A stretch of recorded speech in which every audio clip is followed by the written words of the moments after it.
사랑과 은혜가 충만하신 살아계신 하나님 아버지, 오늘 이 시간 천국 원근 각지에 흩어져 있던 저희를 하나님의 성령으로 이곳에 불러 모아주시고 살아계신 하나님께 예배드리며 영광 드리게 해주신 것을 감사합니다. 아멘.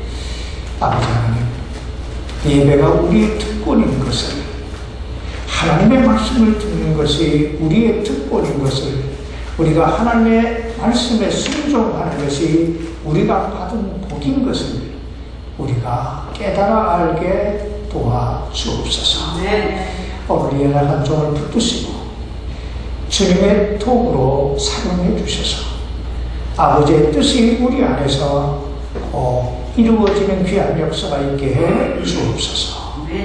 우리 성도들 가운데 참 여러가지 힘든상 이 예배에 참여하지 못한 그 영혼들을 하나님 풍성히 여겨주시고 저들의 그 삶의 현장에서 하나님이 저들의 삶을 간섭하시고 도우시고 하나님 저들을 꼭 붙들어 주시옵소서. 살아계신 예수님 이름으로 기도하옵나이다. 아멘. 지금까지 우리들이 출애굽기 3장에서 보았 것이 하나님께서는 친히 당신의 백성들에게 오셔서 저들의 고난을 보시고 그리고 저들의 부르짖음을 들으시고 그리고 저들의 고통을 아셨으므로 저들을 이집트 사람들의 압제에서 건져내서 옛날 저들의 조상 아브라함과 이삭과 야곱에게 약속하셨던 그 젖과 꿀이 흐르는 가나안 땅으로 인도해 가시기로 결단하셨습니다. 그래서 그 일을 이루시기 위해 하나님께서 사람을 찾고 계셨습니다. 그래서 하나님께서는 그 일을 이루기 위해 80세가 된 어느 한 사람을 선택하시지요. 그럼 그의 인생 중에 40세까지는 파라오의 궁중에서 살았던 사람이었습니다. 그러면 그는 이집트 궁중의 내부 사정에 대해 그 누구보다도 잘 알고 있었습니다. 그러나 그 사람은 이집트에서 살인죄를 짓고 미디안 광야로 도망와서 40년 동안 양치기로 살고 있었습니다. 그리고 그는 자신의 인생에 대해 대단히 부정적인 생각을 하고 있었어요. 내 인생도 참 별 수 없이 저 사막에 늘어진 그 떨기나무처럼 그렇게 쓸모없이 살다가 이렇게 가는구나. 그러던 어느 날 하나님께서 바로 그 떨기나무 불꽃 가운데서 그에게 나타나셔서 그의 이름을 부르십니다. 뭐라고 부르세요? 우리 그 하나님의 부르심을 통해서 그의 이름이 모세였다는 사실을 알게 되지요. 그리고 하나님께서 그에게 사명을 주십니다. 어떤 사명을 주세요? 내가 너를 파라오에게 보내리니, 바로 왕의 에집트의 바로 왕에게 보내리니 이로써 내가 내 백성 곧 이스라엘을 이집트에서 데리고 나가리라. 자, 그러다 모세는 이 엄청난 하나님의 사명 앞에서 여러 가지 이유와 변명을 대가면서 나는 못한다고 그러지요. 그런데 하나님께서 모세에게 자신이 누구인가에 대해서부터 시작해서 여러 가지 약속을 주세요. 그게 출애굽기 3장에 나오는 내용입니다. 사실 이쯤 되면 보편적인 사람 같으면 아멘 하고 그냥 하나님께서 맡겨주신 그 사명을 감당하기 위해 떠날 텐데 모세는 그렇지 않아요. 여기 출애굽기 4장 1절 말씀을 다시 한번 보세요. 모세가 응답하여 이르되 그러나 보소서. 그러니까 하나님께서 가라고 하시니까 그러나 보소서 그들이 나를 믿지 아니하며 내 음성에 귀를 기울이지 아니하리이다. 그들이 말하기를 주께서 내게 나타나지 아니하셨다 하리이다 하네. 여러분, 지금 모세가 무슨 말을 하고 있는가 잘 한번 생각해 보세요. 그러나 보소서 그들이 나를 믿지 아니하며 내 음성에 귀를 기울이지 아니하리이다. 여러분, 지금 이스라엘 백성들이 모세를 믿지 않고 그리고 모세가 전한 하나님의 말씀에 귀를 기울이지 않았다는 말입니까? 아니면 이스라엘 백성들이 모세를 믿지 않고 모세가 전한 하나님의 말씀에 귀를 기울이지 않을 것이라는 말입니다. 다시 말하면 지금 모세가 자신에게 일어난 일을 이야기하고 있습니까? 아니면 일어날지도 모르는 일을 이야기하고 있습니까? 자, 1절 계속 보세요. 그들이 말하기를 주께서 내게 나타나지 아니하셨다 하리이다. 이 말씀도 마찬가지예요. 여러분, 지금 이스라엘 백성들이 모세에게 주께서 너에게 나타나지 않았다 이렇게 말했단 말이에요. 그렇게 말할 것이란 말이에요. 사실 이것은 실제적으로 모세에게 일어난 일을 이야기하는 게 아니고 일어날지도 모른다고 모세가 자기 상상 속에서 추측해서 하는 말이에요. 근데 사실 우리 인생을 살다 보면, 우리도 인생을 살다 보면 이런 경험을 할 때가 얼마나 많습니까? 아직 일어나지도 않은 일을 가지고 이런 일이 일어나면 어떻게 할까 하고 지레 두려움에 사로잡혀서 염려와 근심 속에 밤잠을 이루지 못하는 사람들. 근데 우리들이 기억해야 할 것은요, 이것이 바로 믿음이 없는 사람과 믿음이 있는 사람들을 판가름할 수 있는 하나의 척도가 된다는 거예요. 여러분, 로마서 8장 28절에서 하나님께서 우리에게 무엇을 약속하고 있습니까? 그것에 보면 하나님을 사랑하는 자, 하나님의 목적대로 부르심을 받은 자들에게는 모든 것이 합력하여 뭘 이루어요? 선을 이루느니라. 이렇게 약속해요. 하나님을 사랑하는 자. 오늘 여러분은 이 하나님의 약속을 믿습니까? 우리가 이 하나님의 약속의 말씀을 믿는다면 아직 내 삶 속에 일어나지도 않은 일을 가지고 염려할 필요가 있어요, 없어요? 아니, 설령 그 일이 실제적으로 내 삶 속에 일어났다고 해도 염려할 필요가 있어요, 없어요? 없어요. 왜냐하면 하나님께서 내 삶 속에 일어나는 모든 일들을 합력해 뭘 이루게 해요? 선을 가장 좋은 것으로 만들어 주실 것이기 때문입니다. 그러므로 지나친 상상력은 대단히 위험해요.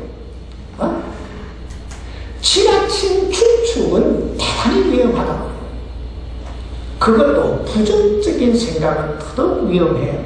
왜냐하면 마귀 사탄이 바로 그걸 붙들고 우리를 무능력한 존재로 만들어가는 거예요. 무기력한 존재로. 그러면 우리 생각을 조심해야 된다 이 말이에요. 그리고 하나님께서 이런 부정적인 상상 속에서 허접되는 이 모세에게 조용히 묻습니다. 여기 2절 말씀 보세요. 주께서 그에게 이르시되 내 손에 있는 것이 무엇이냐? 내 손에 든 게 뭐냐? 하시니 그가 이르되 막대기이다 하거늘. 이 막대기는 모세가 미디안 광야에서 양떼를 돌볼 때 사용했던 막대기예요. 그러니까 지팡이라고도 하고 막대기라고 해요. 근데 하나님께서 그 막대기를 땅에 던지라고 하지요. 자, 3절부터 5절까지 말씀 보세요. 그분께서 이르시되 그것을 땅에 던지라 하시니 그가 그것을 땅에 던지매 그것이 뭐가 돼요? 뱀이 됨으로 모세가 뱀 앞에서 피하리라. 주께서 모세에게 이르시되 내 손을 내밀어 그 꼬리로 그것을 붙잡으라 하시매 그가 자기 손을 내밀어 그것을 잡으니 그것이 그의 손에서 막대기가 되매 그분께서 이르시되 이것은 그들이 주 자기 조상의 하나님 조상들의 하나님 곧 아브라함의 하나님 이삭의 하나님 야곱의 하나님이 내게 나타난 줄을 믿게 하려 함이라 하시니라. 여러분 하나님께서 이 첫 번째 기적 막대기가 변하여 뱀이 되게 하는 이 기적을 통해서 모세에게 아니 오늘 우리에게 가르치시고자 하시는 교훈이 뭘까요? 조금 전에도 말씀드렸듯이 이 막대기는 모세가 미디안 광야에서 양치기 할 때 쓰던 막대기예요. 아주 익숙한 거예요. 근데 그 평범한 막대기가 자기 일상생활에서 늘 사용하던 그 막대기가 모세가 하나님의 말씀에 순종하여 던졌더니 뭐가 돼요?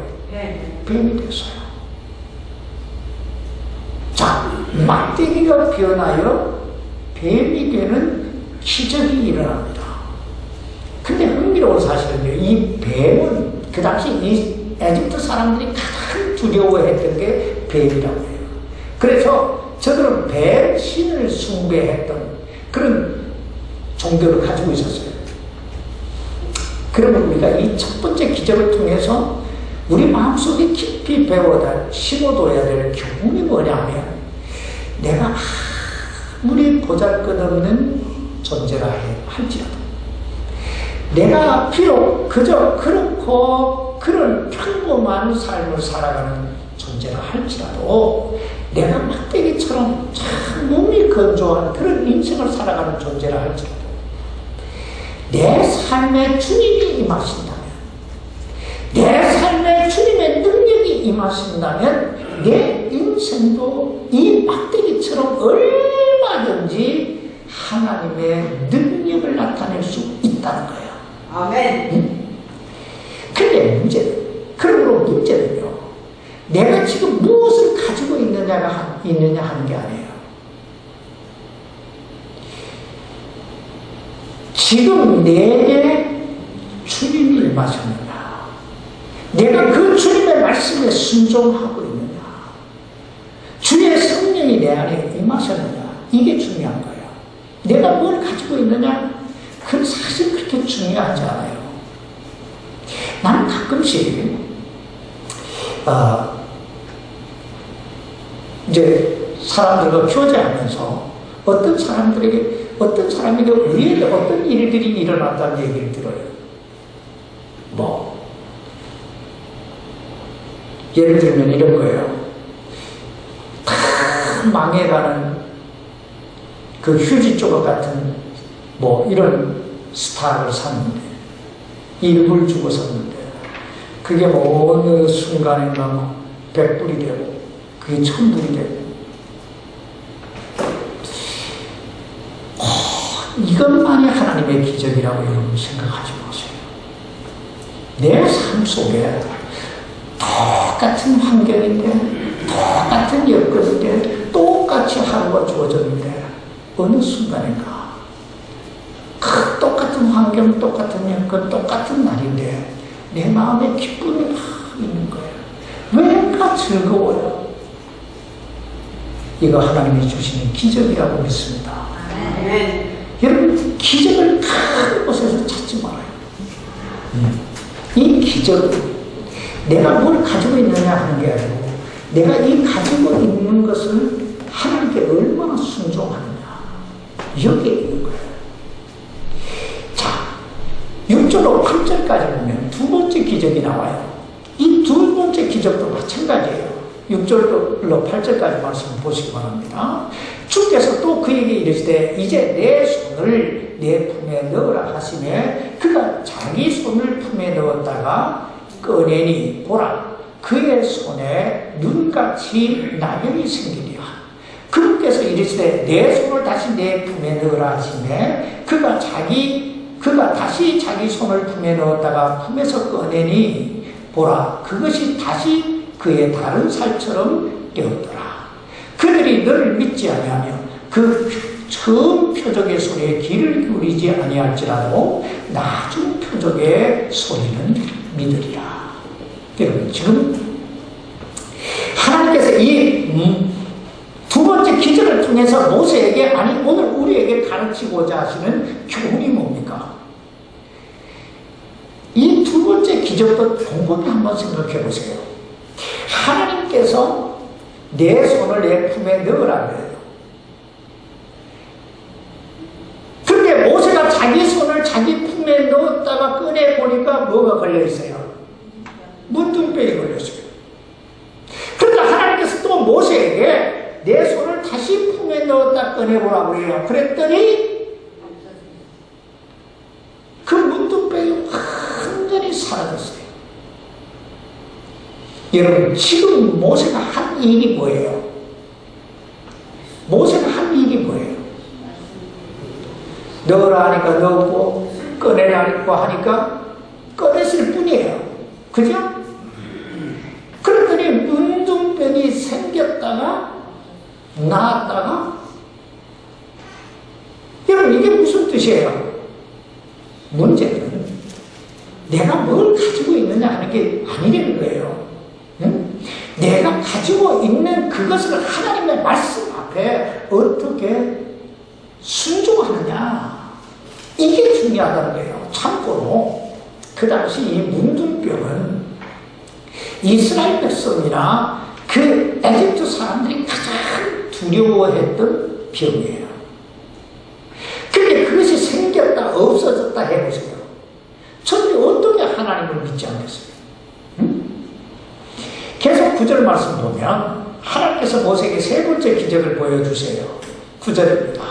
그들이 만일 이 두 표적도 믿지 아니하며 내 목소리에 귀를 기울이지 아니하거든 너는 강물을 취하여 마른 땅에 부으라. 내가 강에서 취하는 물이 마른 땅에서 뭐가 돼요?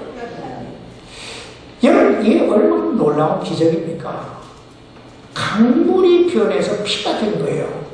근데 우리들이 주의해 봐야 될 건요, 이 강물 역시 흔하지 흔한 거라는 거예요. 다시 말하면 하나님의 쓰시는 사람은 어떤 특별한 정말 스페셜한 그런 사람이 아니고 그저 평범하고 모세처럼 깨어지고 쪼개진 나는 하나님 나를 떨리나 봅니다 이런 존재라 할지라도 하나님만 바라볼 수 있다면 하나님의 말씀에 순종할 수만 있다면 얼마든지 하나님이 쓰실 수 있다는 거예요. 그런데 10절 말씀에 보면 하나님께서 이토록 놀라운 기적, 세 가지 기적을 모세에게 보여주셨음에도 불구하고 모세는 뭐라고 말합니까? 10절 보세요. 모세가 주께 아뢰되 오 내 주여 나는 말에 능하지 못하나이다. 지금까지도 그러하였고 주께서 주의 종에게 말씀하신 이후에도 그러하오니 나는 말이 느리고 혀가 어떻게 해요? 둔하니이다 하네. 근데 사실 이 모세의 이 말은요 사실일 수도 있고 아닐 수도 있어요. 왜냐하면 우리가 사도행전 7장 22절에서도 봤지만은 모세가 이집트 사람들의 궁중에서 몇 년을 살았어요? 40년을 살았는데 그게 보면 모든 지혜를 배워 말과 행동에 뭐가 있었다고 그랬어요? 능력이 있었다고 그랬어요. 그러니까 모세는 원래 에집트에서 모든 지혜를 배워서 말에 뭉통하고 능력이 있는 그런 사람이었다는 거예요. 사실 그랬기 때문에 40세에 자기 힘으로 자기 민족을 에집트의 압제에서 건져내겠다고 덤벼들었던 사람이 모세잖아요. 자, 그런데 그 자신감, 자기 동족의 말 한마디에 그냥 여지없이 무너지죠. 자기 동족이 뭐라고 해요? 누가 너를 통치자와 재판관으로 세워 우리를 다스리게 했느냐? 어제는 너가 에집트 사람을 죽이더니 오늘은 나를 죽이려고 하느냐? 이 말 한마디에 그러나 살리려라 하고 미디안 방향으로 도망을 가요. 그래서 40년을 살아요. 자, 근데 문제는요, 이 실패가, 이 첫 번째 실패가 모세 마음속에 열등감을 심어준 거예요. 열등감이 모세 마음속에 들어오고 나니까 실패감에 사로잡힌 거예요. 그래서 아무것도 새로운 일을 도전할 수 없는 존재가 되어버린 거예요. 우리는 이런 걸 조심해야 돼요. 우리는 얼마든지 실패할 수 있어요. 넘어질 수 있어요. 그런데 그것에 사로잡혀서 다른 일을 도전하지 못하는 건 죄예요. 자기 인생을 낭비하는 거예요. 자, 그렇게 모세가 40년을 살았단 말이에요. 근데 누구한테 무슨 말을 하고 싶었겠어요? 그저 맨날 지팡이 짚고 호렙산으로 미디안 광야로 다니면서 양떼만 돌보고 있었던 거예요. 그러니 말을 못한다고 하는 말이 사실일 수도 있었던 거예요. 자, 그러자 하나님께서 모세에게 조용히 물으세요. 여기 11절 보세요. 주께서 그에게 이르시되 누가 사람의 입을 만들었느냐? 누가 말 못하는 자나 귀먹은 자나 보는 자나 눈먼 자를 만들었느냐? 나 주가 아니냐? 이 구절은요, 성경 구절 중에서 어떤 면에서 참 이해하기 쉬우면서도 참 이해하기 대단히 어려운 부분 중에 하나예요. 왜냐하면 여러분, 누가 사람의 입을 만드셨어요? 하나님이 만드신 줄 믿습니다. 아멘. 자, 그런데 그 다음에 보니까 이해하기 쉽죠. 그런데 그 다음에 보니까 말 못하는 자도 또 눈먼 자도 누가 만드셨다고 그랬어요? 하나님 만드셨다고 말씀하고 있는 거예요. 이 말씀을 어떻게 보면 하나님 참 불공평하신 분이라는 생각이 들게 만들어요. 아니, 전것이 하나님께서 왜 벙어리를 만드시고 장님을 만드셔서 그의 평생을 보지도 못하고 말도 못하게 그렇게 살아가게 하셨을까? 그때 우리들이 한 가지 기억해둬야 할 게 있는데, 그건 뭐냐면 하나님께서 만드신 모든 것에는 목적이 있다는 거예요. 뭐가 있어요? 목적. 그리고 우리가 일생을 살아가는 데 있어 가장 중요한 건 하나님께서 왜 하필이면 나를 이 모양 이 꼴로 만드셨을까 하는 생각보다 하나님께서 어떤 목적을 가지고 나를 만드셨을까, 이 하나님의 목적을 발견해가는 것이 중요합니다. 아멘. 왜냐하면 하나님께서 만드신, 지으신 것 중에 목적 없이 지어진 것은 하나도 없기 때문입니다. 전 사실 하나님께서 왜 제 머리를 대머리가 되게 하셨는지 참 이해하기 어려워요. 그러나 여기에도 하나님의 분명한 목적이 있다고 믿습니다. 분명히 목적이 있어서 만드신 거예요. 아무튼 모세가 나는 말을 못하고 나는 말이 느리고 나는 혀가 둔합니다, 그렇게 말하자 하나님께서 모세가 물으세요.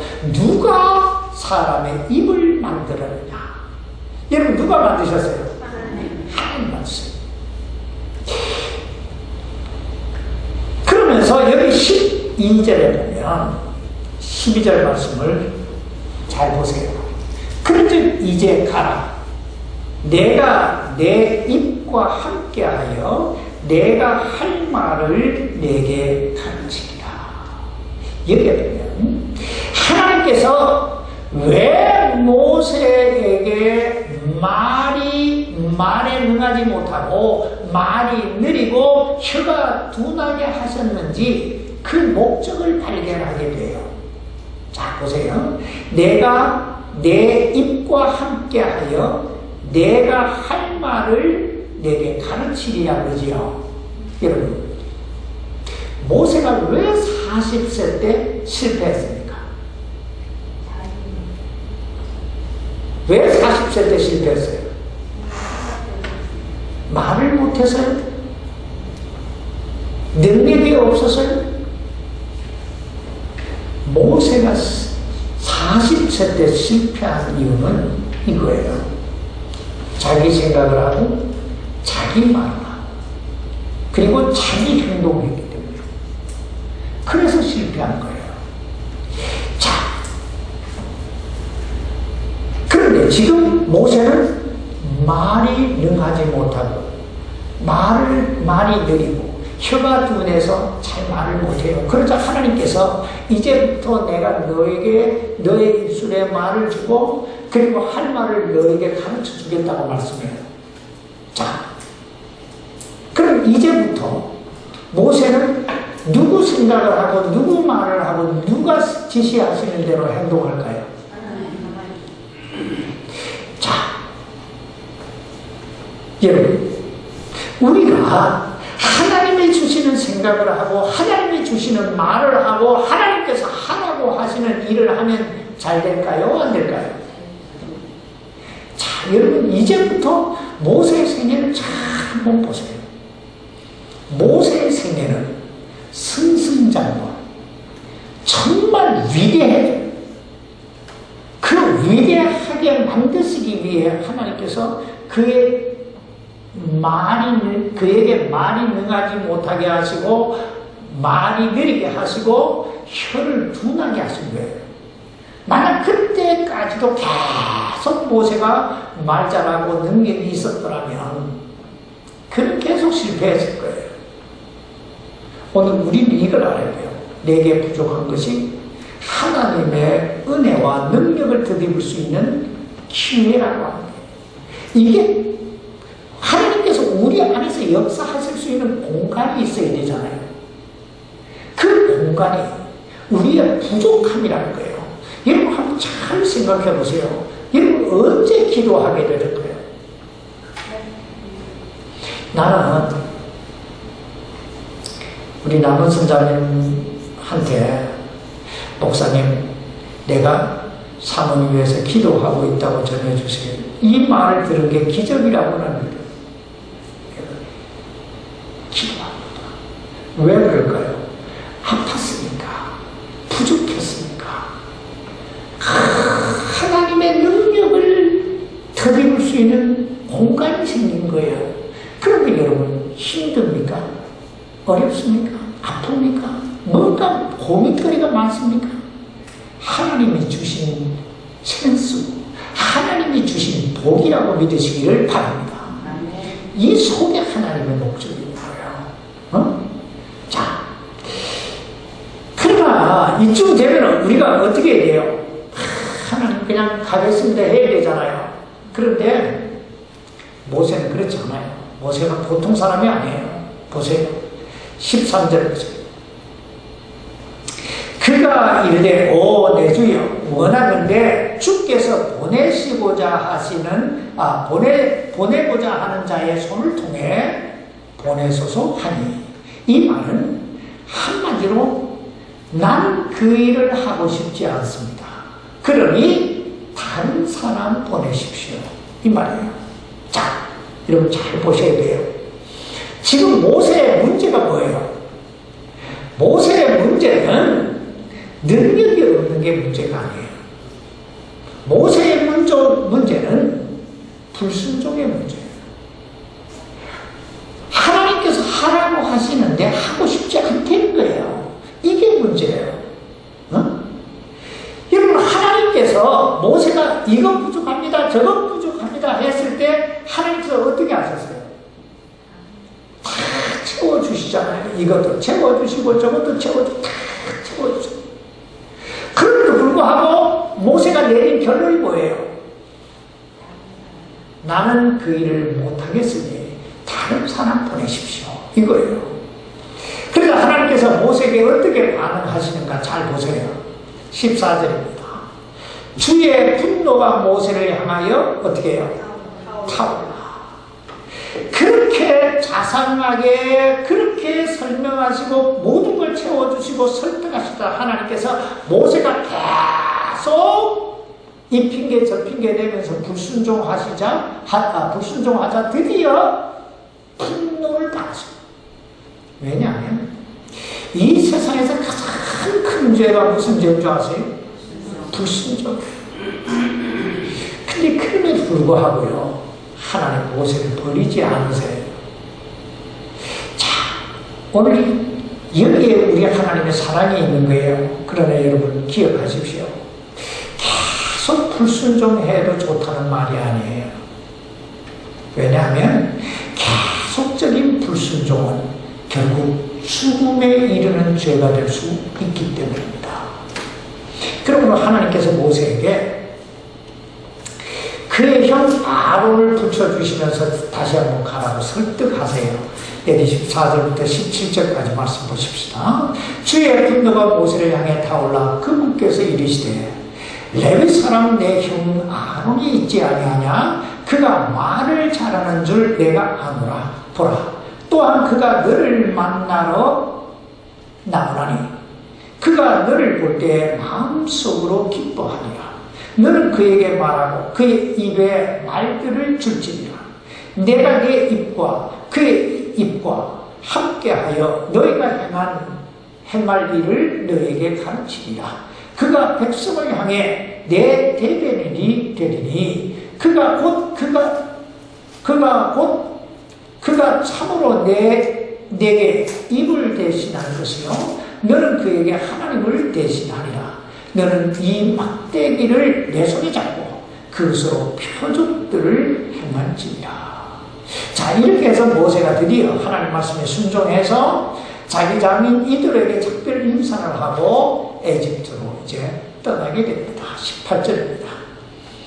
모세가 가서 자기 장인 이드로에게 돌아가 그에게 이르되 원하건대 내가 가서 이집트에 있는 내 형제들에게 돌아가 그들이 아직 살아있는지 보게 하소서 하니 이드로가 모세에게 편안히 가라 하니라. 사실 여기서도 모세가 자기 장인 이드로에게 뭘 해요? 거짓말하죠. 거짓말을. 여러분 지금 모세가 왜 이집트로 가요? 하나님의 말씀, 하나님으로부터 받은 바 사명을 행하기 위해서 가고 있잖아요. 근데 자기 장인에게는 왜 간다 그래요? 내 형제들에게 돌아가 그들이 아직 살아있는지 보게 하소서. 이런 거짓말을. 아마 이 모세가 이렇게 거짓말한 건 솔직히 말하면 그 모세에게는 이때 두 아들이 있었거든요. 와이프도 있고. 솔직하게 말하면 이드로가 장인이 염려가 될 거 아니에요. 그래서 붙잡을까봐 아마 이렇게 했던 것 같아요. 아무튼 거짓말은 좋은 게 아니에요. 하얀 거짓말도 거짓말은 안 좋아요.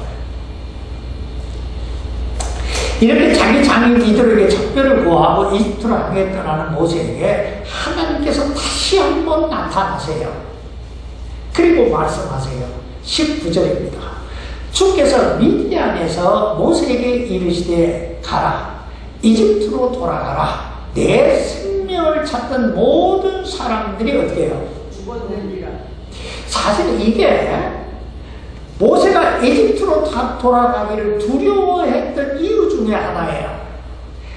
나의 과거를 알고 있는 사람이 있다면, 나를 죽이려고 하는 사람들이 아직도 그곳에 남아있다면 어떻게 할까?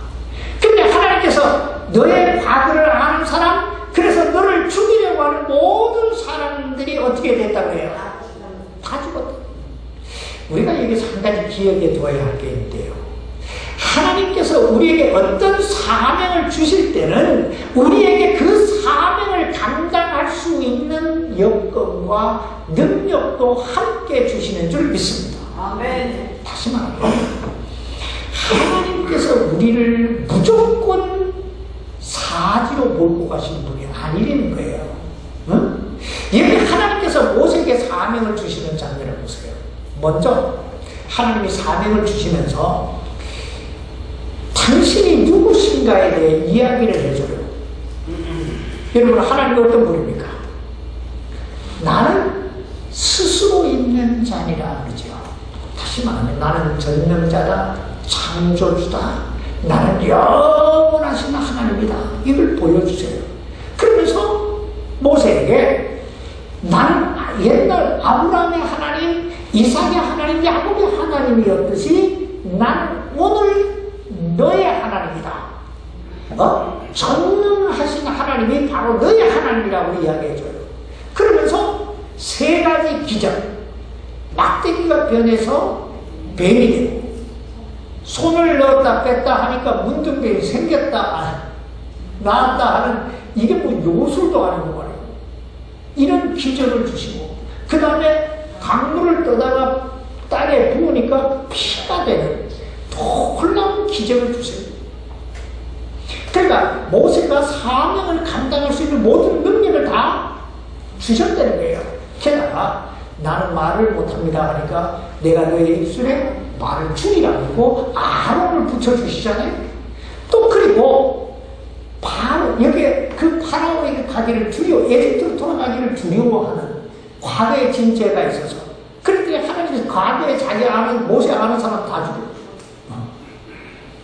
그럼 사랑하는 성도 여러분, 하나님께서 우리에게 어떤 일을 맡기실 때, 사명을 주실 때, 이 핑계, 저 핑계 대면서 못한다, 안 된다, 부정적으로 대답하지 마시고,